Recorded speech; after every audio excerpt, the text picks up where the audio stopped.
Over 7 stops across the Northeast, from Richmond, Vermont to Buffalo, New York, the Mini Metal Tour brought equipment and operators together to evaluate machines in challenging working conditions. More than 300 companies and over 570 attendees came out to get hands-on with the latest machines and technology.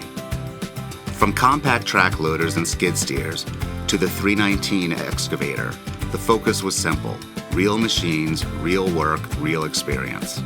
I think it's great. This event put a lot of insight into what we're going to be able to do with the new equipment, the new technology, and everything that comes with it. I ran the 255, 265. 265, really enjoyed that. Very simple, nice machine to run. Ran a 308 with a rotate tilt bucket. Really enjoyed that, very handy.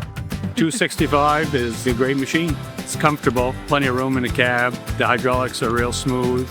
Across every stop, attendees didn't just see the equipment, they operated it. And just as important, they talked about what keeps them running. Milton Cat's the best dealership in our area by far. They have all the support we need and the parts either here or next day.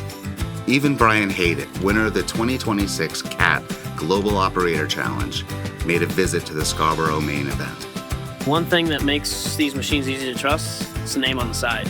Backed by the dealer support.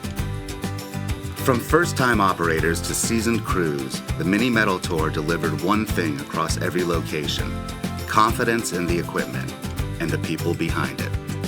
This Mini Metal Tour, it's a great event, great salesmen to deal with. They're open to any questions and helping you kind of figure out where you want to be, what machine you want to look at for what you're doing. This is a great event, really happy.